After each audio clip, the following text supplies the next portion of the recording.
Aujourd'hui, je réponds à la question de Claire. Le soir, je suis physiquement présente chez moi, mais mentalement encore dans mon travail. Comment réussir à me sentir pleinement présente? Ce qu'évoque Claire n'est pas une fragilité personnelle.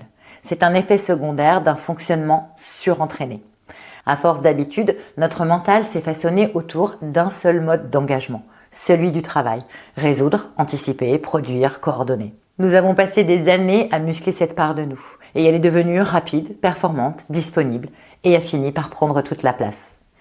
Le cerveau est une mémoire active. Il privilégie ce qui est fréquent, non ce qui est essentiel.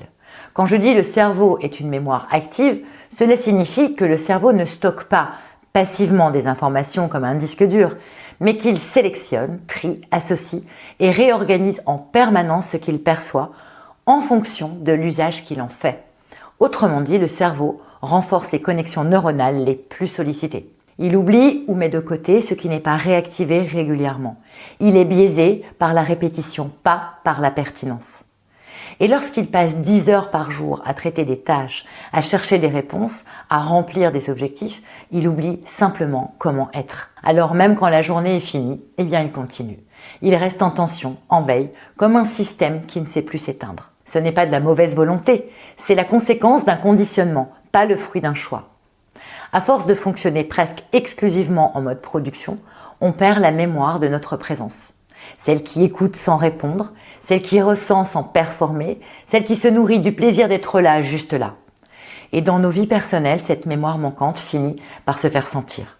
Un regard qu'on n'accueille pas, une parole qu'on n'entend qu'à moitié, un silence qu'on remplit trop vite. On est là, mais quelque chose en nous est ailleurs.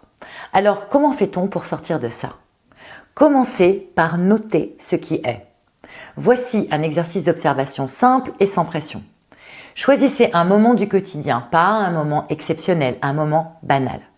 Coupez des tomates, écoutez un enfant vous raconter sa journée, se laver les mains, plier des vêtements. Et pendant ce moment-là, faites simplement ceci. Ramenez doucement votre attention à ce que vous êtes en train de faire. Pas à ce que vous devez faire après, pas à ce que vous auriez dû faire avant, juste maintenant. Si c'est une action manuelle, ressentez les textures, les sons, l'odeur, le rythme du geste. Si c'est un échange, concentrez-vous sur la voix de l'autre, son regard, les mots exacts qu'il choisit, même si certains vous échappent. Vous pouvez même vous poser intérieurement cette question. Et si cet instant était tout ce qu'il y avait à vivre maintenant? Il ne s'agit pas de devenir parfait dans la concentration. Il s'agit de donner à l'instant la densité qu'il mérite sans le fuir, sans déjà penser à la suite. Juste ça. Un instant qui existe pleinement parce que vous êtes là. C'est un entraînement. Il ne transforme pas tout d'un coup, mais il commence à déplacer en vous ce qui est figé. Si vous le répétez, même 1 minute par jour, quelque chose s'inverse. Ce n'est plus l'action qui vous absorbe, c'est vous qui réapprenez à l'habiter.